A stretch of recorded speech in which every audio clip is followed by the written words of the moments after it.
إن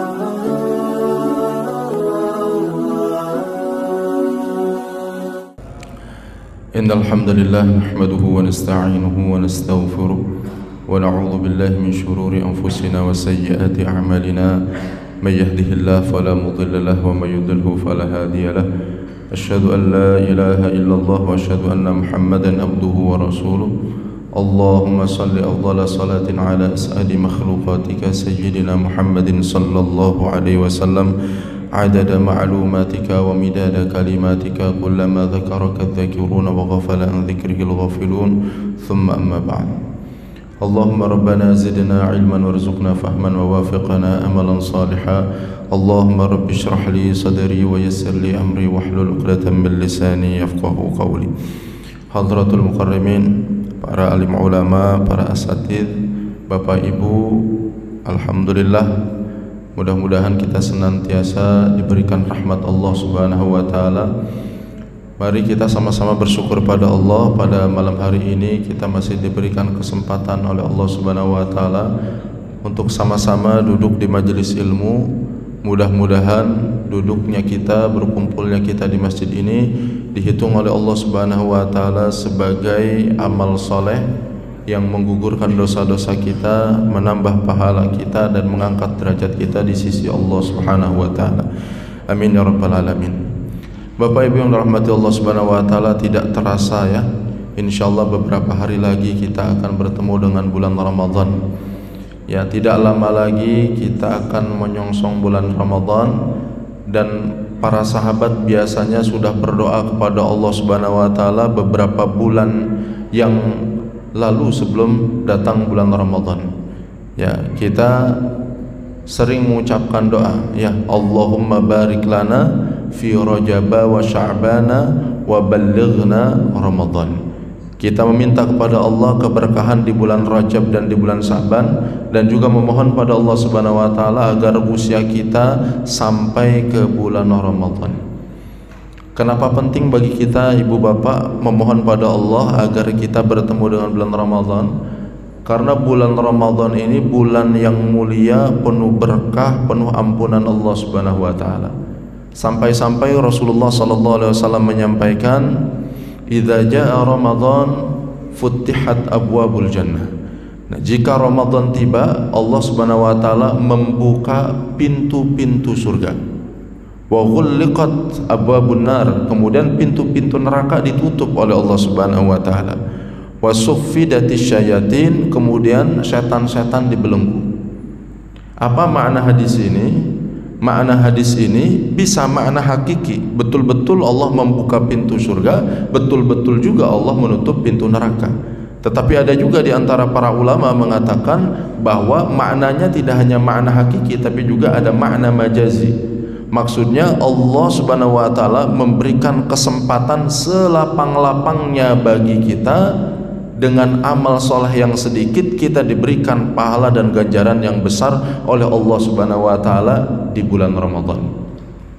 Ya Pak, salat kita, ibadah kita ya akan dilipat gandakan oleh Allah Subhanahu wa taala ketika kita tiba masuk Ramadan. Kenapa begitu? Karena Ramadan masuk dalam kategori kemuliaan waktu.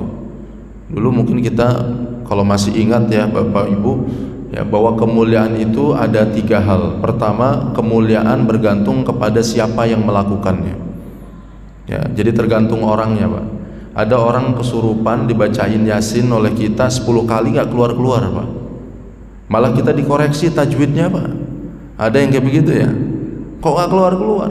Nah, sementara mungkin ada ustadz, ada kiai, ada ulama, ya, orang soleh baru datang baru mengucap bismillah langsung, Pak, sadar orang itu.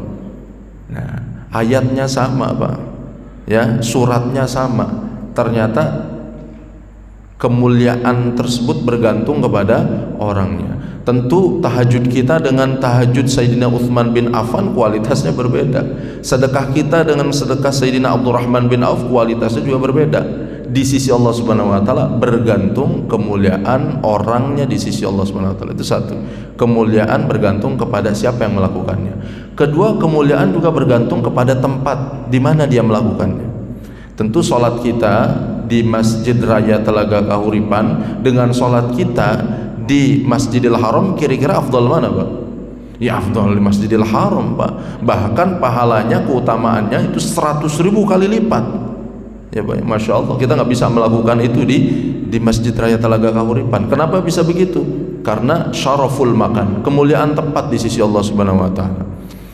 Nah, Allah berikan juga kepada kita bukan sahabat Rasul, kita juga bukan ahlu Makkah, bukan ahlul Madinah, tetapi Allah memberikan kesempatan kita untuk mendapatkan kemuliaan di sisi Allah Subhanahu wa Ta'ala, siapapun dia, dimanapun dia berada. Dan itu adalah syarafuz zaman, kemuliaan waktu. Ya, siapapun orangnya masuk bulan Ramadan dia beribadah pada Allah Subhanahu wa Ta'ala, maka dia mendapatkan kemuliaan dari Allah Subhanahu wa Ta'ala. Ya, oleh karena itu Allah di dalam Al-Quran menyampaikan, a'udzubillahi minasyaitonirrajim, ya ayyuhalladzina amanu kutiba alaikumus-shiyam kama kutiba alal ladzina min qablikum la'allakum tattaqun. Ya, memang Allah mewajibkan kepada kita untuk melaksanakan ibadah siyam. Nah, tujuannya apa Pak? La'allakum tattaqun, agar kita semuanya berubah nanti keluar dari Ramadan bertransformasi menjadi pribadi yang bertakwa kepada Allah. Cuman kita kalau muhasabah nih Pak ya, ini kan kita Ramadan udah berkali-kali Pak ya, apakah Ramadan itu betul-betul sudah merubah kita menjadi orang yang betul-betul bertakwa ya? Kalau kata para ulama, min alamati qabulil amal al-amal ba'dahu, di antara ciri amalan kita diterima oleh Allah itu dilihat dari amalan setelahnya. Jadi ukuran nanti Pak Ramadan kita itu diterima atau tidak oleh Allah setelah Ramadan bisa kelihatan ya Pak ya, semakin bertakwa atau tidak, semakin dekat atau tidak dengan Allah Subhanahu wa Ta'ala, semakin merasa diawasi oleh Allah Subhanahu wa Ta'ala atau tidak ya, semakin rajin baca Al-Qur'annya atau tidak. Dulu sebelum Ramadan ahli maksiat, keluar Ramadan masih maksiat atau tidak. Nah itu ukurannya Pak ya. Cuman kadang-kadang saya pribadi ya Pak ya, nggak tahu kalau bapak-bapak sih insya Allah mudah-mudahan enggak, kadang-kadang saya pikir kayaknya sama aja nih, sebelum Ramadan ya ibadahnya malas, keluar dari Ramadan kok masih malas juga gitu, seperti tidak ada perubahan. Kenapa kok nggak ada perubahan? Nah makanya sebelum kita nanti menyongsong bulan Ramadan, bertemu bulan Ramadan, maka kita harus perhatikan beberapa hal supaya nanti masuk bulan Ramadan kita sudah siap Pak. Kebanyakan kita kan bertemu dengan Ramadan ya sudah, asal ketemu bulan Ramadan ngegas di awal tuh Pak. Hari pertama, malam pertama penuh masjid, sesak Pak, baca Al-Quran langsung 5 juz. Langsung hari ketiga, hari keempat udah mulai itu ya Pak ya. Nah apa yang perlu kita persiapkan Pak supaya Ramadan kita lebih berkualitas dibandingkan Ramadan sebelumnya? Pertama tentu ya kita harus mempersiapkan bekal ilmu ya, apapun amalan kita, wudu harus pakai ilmu, sholat harus pakai ilmu, ibadah haji harus pakai ilmu, termasuk juga ibadah Ramadan itu kita harus menggunakan ilmu ya. Fakullu man bighairi ilmin ya'malu a'maluhu mardudatun la tuqbalu. Siapapun orang yang beramal tanpa ilmu maka amalannya itu tertolak, tidak diterima oleh Allah Subhanahu wa Ta'ala. Contoh saja Pak ya, ini mungkin saya juga pernah sampaikan mungkin ya, kalau Bapak Ibu masih ingat ya, soal baca niat Pak. Baca niat ini menjadi penting Pak untuk ibadah puasa wajib ya. Rasulullah bersabda, man lam yubayyitis siyam qabla al-fajri fala siyamalah. Orang yang belum menghadirkan niat sebelum subuh, niat puasa Pak ya, orang yang belum menghadirkan niat puasa sebelum waktu fajar maka tidak ada puasa baginya ya Pak ya. Jadi kita biasanya habis maghrib makan, semuanya dimakan, gorengan masuk, mie soropot masuk, es masuk, akhirnya kekenyangan Pak. Karena kekenyangan akhirnya nggak kuat Pak, nggak sanggup taraweh, tidur, bangun as-sholatu khairum minan naum, ketemu subuh Pak. Gimana ini urusannya? Belum menghadirkan niat Pak. Kalau kita merujuk mazhab Imam Syafi'i, maka orang yang seperti ini tidak dianggap melaksanakan ibadah puasa, meskipun dia harus menahan diri untuk tidak makan dan minum Pak. Jadi bukan berarti dia tidak puasa terus subuh tuh boleh makan minum sebebas? Enggak, tetap enggak boleh makan, tapi tidak dihitung oleh Allah Subhanahu wa taala sebagai orang yang berpuasa. Oleh karena itu kalau kita lihat definisi puasa itu kan al-imsaku anil muftirat min tulu'il fajri ila ghurubi syamsi bi niyatin makhsusah. Jadi menahan diri dari segala yang membatalkan dari terbit fajar sampai tenggelam matahari. Ikatan, Pak, apa ikatannya di belakang tuh? Bi niyatin makhsusah, dengan niat yang khusus. Harus ada niat. Hanya saja kita mendengar Rasulullah SAW itu pernah niat, ya, pernah niatnya itu di waktu duha, datang ke Sayyidah Aisyah. Sayyidah Aisyah, ada makanan? Nggak ada makanan ya Rasul. Ya sudah, kalau nggak ada makanan saya puasa saja, ini kata Rasulullah begitu ya. Itu niatnya waktu duha. Ini bagaimana mengkompromikan dua hadis ini? Satu harus sebelum subuh, satu lagi boleh juga ternyata habis subuh Pak, di waktu duha. Nah, kata para ulama ini konteksnya berbeda. Yang setelah subuh itu untuk puasa sunnah, untuk puasa wajib itu sebelum subuh Pak. Nah, kita kalau merujuk pada mazhab Imam Syafi'i, makanya dalam mazhab Imam Syafi'i harus membaca niat setiap malam. Yang jadi masalah Pak, kadang-kadang nggak semua orang itu tahu soal ini. Kadang-kadang yang ngaji pun belum tentu ngeh Pak. Alhamdulillah di Indonesia ya, sunnah Rasulullah untuk membaca niat ini dikondisikan oleh para ulama. Jadi yang ngaji ataupun yang tidak ngaji agamanya selamat Pak. Agamanya selamat ya. Dengan apa? Dengan baca niat bareng-bareng. Nawaitu shauma ghadin an ada'i fardhi syahri ramadhana hadhihi sanati lillahi ta'ala. Bid'ah atau tidak? Ya sudah pasti bid'ah Pak. Karena tidak ada riwayat kalau Rasulullah di masa Rasul itu baca niat bareng-bareng. Persoalannya Pak, kita nggak bisa menyamakan diri kita dengan sahabat Rasul, itu masalahnya. Sahabat Rasul ini para ulama kebanyakan mereka. Sahabat Rasul ini rajin cari ilmu. Para sahabat Rasul ini mereka tuh kebanyakan tidak lalai Pak, faham agama. Sama nggak dengan orang kita zaman sekarang Pak? Beda, karena berbeda ijtihadnya pun berbeda. Coba bayangkan Pak, kalau misalnya umat ini tidak diselamatkan dengan baca niat malam-malam, nanti hari kiamat kembali kepada Allah, ya Allah kok saya nggak ada pahala puasa saya. Pahala puasamu nggak ada karena tidak bersandarkan kepada ilmu. Gimana ceritanya? Wah, tapi kan saya nggak tahu. Kenapa bisa nggak tahu? Ya saya nggak dikasih tahu, kenapa nggak nyari ilmu? Ah, repot lagi Pak. Dicecar terus kita. Akhirnya ya tetap salah juga karena nggak cari ilmu. Itu bab niat Pak.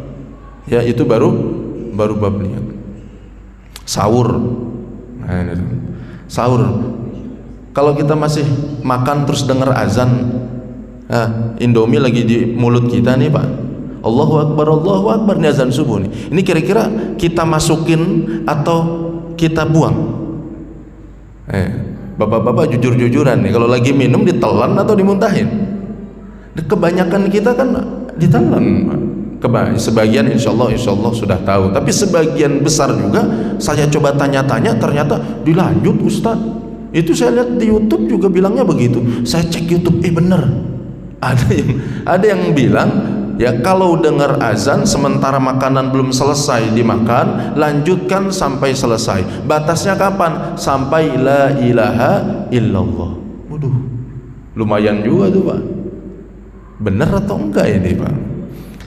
Ternyata untuk urusan ini Rasulullah ada hadis juga. Ya, memang tidak salah juga kalau mendengar azan tetap makan, karena kata Rasulullah begini, ya idza sami'a ahadukum an-nida wal ina'u ala yadayhi fala yada'hu hatta yaqdiya hajatahu. Kalau ada di antara kalian mendengar azan sementara wadah makanan masih di genggaman nih Pak, belum beres makan, rendang belum habis Pak. Nah, terus gimana nih urusannya? Lanjutkan makannya sampai selesai kata Rasulullah, walaupun dengar azan. Itu satu hadis. Hadis yang lain mengatakan inna bilalan yu'adzinu bilail. Sesungguhnya Bilal itu azannya di malam hari. Ya, kulu washrabu, makan dan minumlah sampai kalian mendengar azan Abdullah ibn Ummi Maktum. Nah, jadi dua hadis ini bertentangan. Satu sisi bilang tetap makan saat azan, satu sisi mengatakan kalau sudah azan berhenti makannya. Ini benar apa enggak? Dua-duanya benar, hanya konteksnya berbeda. Untuk yang tetap makan itu adalah untuk azan pertama. Azan pertama lanjut makan. Azan pertama itu kurang lebih 40 menit sebelum waktu subuh, Pak. 40 menit sebelum subuh. Silahkan Pak, ahlan wa sahlan. Nah, tapi kalau Abdullah ibn Ummi Maktum itu azan waktu subuh. Para sahabat mengenali suara Bilal dengan suara Abdullah ibn Ummi Maktum. Jadi kalau Abdullah ibn Ummi Maktum azan, berarti itu sudah masuk waktu subuh. Kalau ada yang makan, maka makanannya harus dimuntahkan. Kalau ada yang masih minum, minumnya harus dimuntahkan. Ini udah di mulut, Pak. Aduh, tanggung, Nah, itu kalau udah tanggung ditelan, batal. Ya, Pak ya. Jadi hadis ini sepertinya bertentangan, tapi sebenarnya tidak bertentangan, karena satu konteksnya azan pertama dan itu di waktu tahajud, kedua itu konteksnya azan subuh.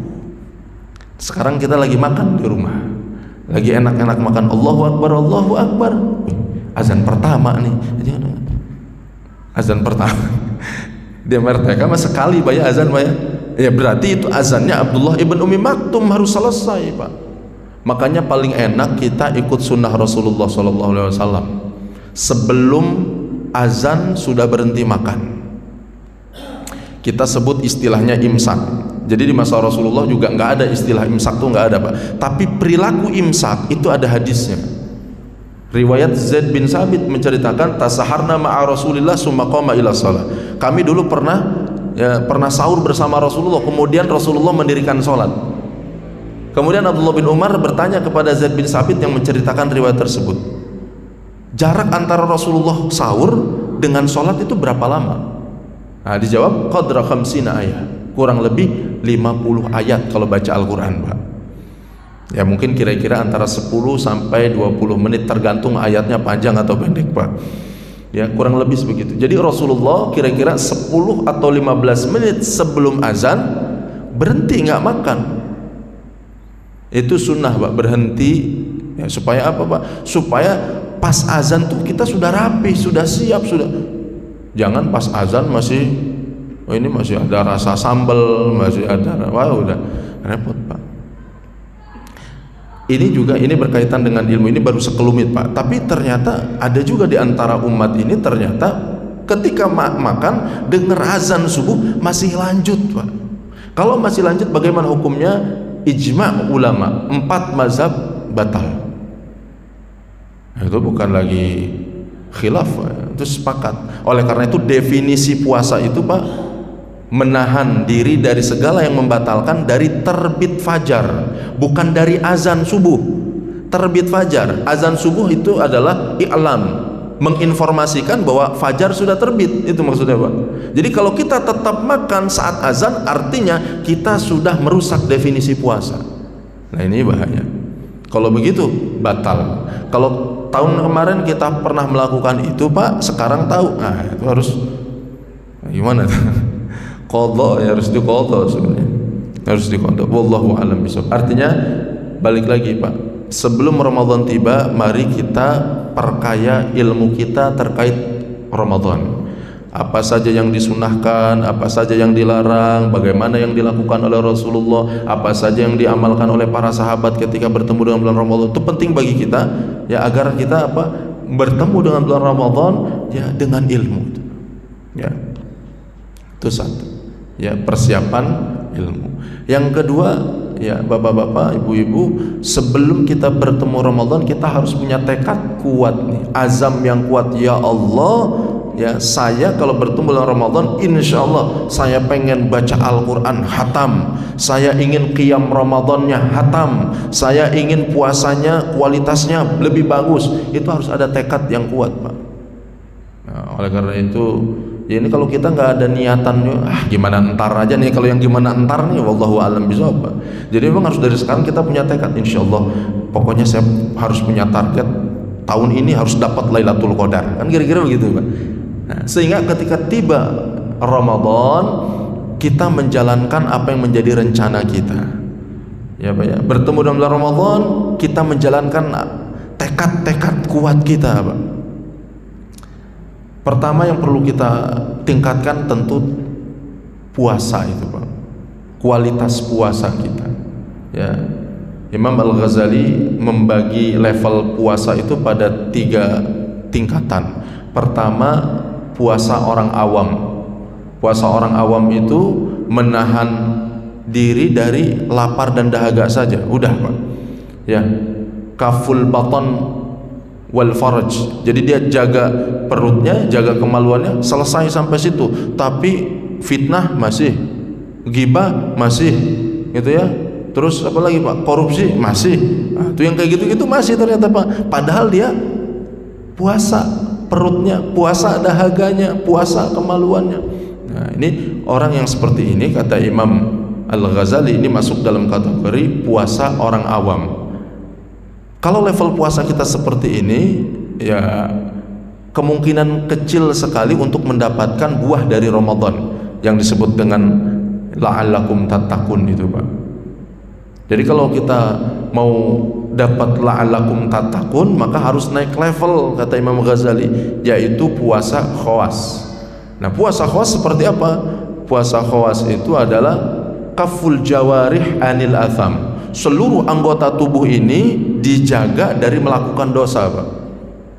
Mata ada potensi untuk melakukan dosa, ya Pak ya. Tangan kita ada potensi untuk melakukan dosa. Nah, semua itu dijaga, semuanya digunakan untuk taat pada Allah. Jadi mata digunakan untuk melihat ayat-ayat Allah, kaki dilangkahkan menuju masjid, tangan digunakan untuk menolong orang lain, lisan digunakan untuk zikir, untuk salawat, untuk baca Al-Quran. Jadi seluruh anggota tubuhnya tidak digunakan untuk maksiat. Ada orang ngajak ghibah nggak mau, ada orang ngajak fitnah nggak mau kita, ada orang nyuap kita nggak mau, gitu ya. Kenapa? Karena hakikat puasa tidak hanya perut dari lapar, tetapi puasa adalah menjaga diri dari segala bentuk kemaksiatan. Nah, kalau level 2 ini insya Allah kata Imam Ghazali akan mendapatkan buah dari Ramadan, yaitu bertakwa.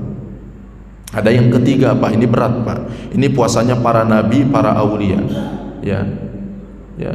Apa yang dipuasakan tuh fikiran Pak, hatinya ya dipuasakan, hanya terikat dengan Allah. Jadi connect terus dengan Allah Subhanahu wa taala. Jadi puasanya tidak mikirin dunia Pak. Ya. Jadi nggak mikirin dunia, puasa dari memikirkan urusan dunia, hanya memikirkan Allah, hanya terikat hatinya dengan Allah. Kalau kita susah Pak ya. Orang menjelang buka aja kita nyari es kopior, dunia atau bukan tuh? Dunia. Udah ada es, nyari mie soropot. Udah ada nyari gorengan, udah tuh dunia semua itu Pak. Nah, tapi memang bukan level kita Pak. Level kita mudah-mudahan ada di level yang kedua insya Allah. Ya, jadi Ramadan tiba, maka tingkatkan kualitas puasa kita ya. Insya Allah mudah-mudahan kita mendapatkan kemuliaan sebagaimana sabda Rasul, man shoma ramadhana imanan wahtisaban ghufira lahu ma taqaddama min zambi. Ya, siapa yang puasa Ramadan iman karena yakin dan memohon ridha Allah, memohon pahala dari Allah, maka diampuni dosa-dosanya insyaallah. Ya Pak ya. Satu. Yang kedua, apa yang perlu kita tingkatkan Pak? Qiyam Ramadan, atau kita sebut dengan tarawih. Tarawih itu sebenarnya sholat istirahat Pak. Tapi cuman kita kan kebanyakan pengennya buru-buru beres, bener nggak? Ya nggak Pak? Padahal sahabat Rasul tuh menceritakan, kami itu sholat qiyam Ramadan dari ba'da isya sampai menjelang waktu sahur. Saking santainya itu Pak. Kalau kita sekarang kan enggak Pak. Imam kalau rada panjang dikit itu imam ditandain Pak. Sama makmum ditandain, masya Allah. Ya, kita kalau jadi makmum, ya termasuk saya jadi makmum, ketemu imam alif lam mim, udah lemes itu Pak. Padahal tuh imam paling baca 3 ayat 5 ayat Pak. Tapi karena suuzon nama imam tuh udah bergetar lutut. Tarawih. Nah, coba kita lihat bagaimana yang dilakukan oleh para sahabat Rasulullah berkaitan dengan qiyam Ramadan. Di awal-awal Rasulullah tarawih itu tidak konsisten berjamaah selama 1 bulan penuh Ramadan itu. Karena Rasulullah khawatir ya tarawih ini dianggap wajib. Jadi Rasulullah hanya datang beberapa malam saja. Ketika Rasulullah datang ke Masjid Nabawi, ya otomatis Rasulullah jadi imam. Demikian juga di masa Sayyidina Abu Bakar As-Siddiq. Di masa Abu Bakar As-Siddiq juga seperti masa Rasulullah. Ada yang berjamaah, ada yang sendirian, masing-masing. Ada yang bacaannya panjang, ada yang sesuai dengan kebutuhan masing-masing. Barulah di masa Sayyidina Umar bin Khattab, qiyam Ramadan atau tarawih diatur, diimami oleh satu orang, oleh Sayyidina Ubay bin Ka'ab. Sayyidina Ubay jadi imam. Full dari malam pertama sampai malam terakhir dipimpin oleh sahabat Rasulullah SAW. Semuanya bermakmum Pak di Masjid Nabawi. Ditentukan jumlah rakaatnya. Berapa jumlah rakaatnya Pak? 23 rakaat. 4 mazhab sepakat bahwa di masa Sayyidina Umar ya tarawih 20 rakaat, 3 witir. Ya, itu jumlahnya sebegitu Pak. Nah, orang-orang Mekah dulu Pak, orang-orang Mekah karena di depannya ada Ka'bah, setiap 4 rakaat tarawih mereka tawaf. Jadi 2 kali salam, tawaf dulu 7 putaran. Beres 7 putaran, tarawih lagi Pak. 2 rakaat salam, tawaf lagi. Terus begitu Pak sampai selesai 20 rakaat tarawih. Ya, kira-kira santai apa enggak itu Pak? Ya, tawaf itu paling cepat 20 menit itu juga kalau lenggang Pak. Kalau nggak lenggang ya bisa setengah jam. Bayangin Pak. Ya, sekarang kalau misalnya 4 rakaat diselingi dengan tawaf, berapa selesai? Terlebih kita tahu di masa Umar bin Khattab itu bacaannya nggak kayak kita. Bacaan kita ya alhamdulillah deh lumayan, alam nasroh gitu kan. Ketemunya biasanya alam taro, kaifa fa'ala, pas lah gitu. Ya, kita seneng itu kalau imam baca itu kan. Tapi insya Allah ayat Al-Quran juga mulia juga. Tapi memang semakin banyak bacaannya semakin afdol. Rasulullah memang kalau salat wajib memerintahkan para sahabat untuk takhfif. Idza amma ahadukum falyukhaffif. Kalau kalian menjadi imam salat wajib maka harus diringankan, bacaan jangan panjang-panjang. Tapi kalau salat sunnah itu diperpanjang Pak. Maka salat tarawih ya panjang berdirinya. Kenapa Pak? Karena salat tarawih itu salat sunnah. Kalau nggak sanggup berdiri boleh duduk. Kalau salat wajib nggak boleh duduk Pak, kecuali sakit. Ya Pak ya. Kalau salat sunnah kita nggak sanggup duduk aja Pak. Dulu waktu biasanya kalau di Mesir itu tanggal 27 Ramadan kita sholat di Masjid Amr bin As di Mesir. 27 Ramadan, itu sampai membludak keluar-luar Pak. Itu bacaan Al-Qurannya, karena saya murid waktu itu awal datang, wajah diajak senior, seneng gitu ya. Masya Allah panjang Pak. Jangan, nggak usah ditanya lagi Pak, berdirinya itu lama Pak, berjam-jam. Kunutnya hampir sejam. Allah, nangis kita Pak. Kelamaan sudah. Saya punya teman samping saya itu ngeliatin jam tangan mulu, Allah amin. Ngeliatin jam tangan dulu, Allahu Akbar. Dan itu menjadi sholat tarawih saya di Masjid Amr bin As pertama dan terakhir kali. Karena ya Allah lama, ya Allahu Akbar ya. Waktu itu kita ya belum ngeh kalau itu fadilahnya, Masya Allah. Tapi itu malam ke-27. Bapak-bapak kalau ke Timur Tengah malam 27 bludak gitu. Bacaan Al-Qurannya panjang-panjang. Dan itu yang dilakukan oleh para sahabat Rasulullah. Memang di masa Umar bin Khattab yang tadinya bacaannya panjang, 7 surat panjang ya, 7 surat panjang di Al-Quran. Nah di masa Umar bin Khattab itu agak diringankan. Ya kurang lebih kira-kira kalau baca rakaat pertama ya seukuran Yasin lah gitu. Rakaat pertama Yasin, rakaat 2 Al-Waqiah lah kurang lebih gitu. Ya, Ausatul Mufassal. Boleh juga kalau mau dicoba di sini. Ya, nanti kita lihat pas lagi salam itu nanti masih ada apa enggak itu makmum. Allah. Pak, itu orang Mekah Pak. Orang Mekah itu qiyam Ramadannya campur dengan tawaf. Orang Madinah iri Pak. Ya Allah enak amat orang Mekah, mereka ada Ka'bah bisa tawaf. Kita bagaimana ini? Nah maka ijtihadlah. Punya ijtihad Imam Malik. Kata Imam Malik, ayo kita tambah rakaatnya. Berapa? 36 rakaat tarawih tambah witir 3, jadi jumlahnya 39. Ahlul Madinah. Kira-kira ahlu Telaga Kahuripan 23 atau 39? Alhamdulillah bebas Pak. Kita ini udah insya Allah Allah Subhanahu Wa Taala ini tahulah kita umat akhir zaman, Pak. Ya, memang udah di ujung-ujung, Pak. Ya, nggak apa-apa, Pak. Yang penting kita sholat taraweh aja. Ya, 11 alhamdulillah, 23 alhamdulillah, udah nggak perlu kita perdebatkan lagi jumlahnya. Yang penting Ramadan ini kita harus selesai ini, Pak, tarawehnya itu dari malam pertama sampai malam terakhir. Ya, afdolnya berjamaah terus. Ya, alhamdulillah ya. Di sekitar kita kan banyak masjid. Jadi manapun masjidnya, tapi insya Allah kita harus punya tekad.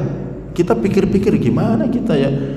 Doa kita kan bagus banget, Pak. Ya Allah, kumpulkan kami bersama Rasulullah dan para sahabat di surga Firdaus. Kan doa kita bagus. Cuman kadang-kadang amalan kita itu nggak mirip-mirip dengan para sahabat Rasulullah SAW. Setidaknya kalaupun kita ya, bacaannya tidak sepanjang mereka, setidaknya kita istiqomah, Pak. Ya, istiqomah aja. Istiqomah zaman sekarang, Pak, ya Allah, sulit sekali.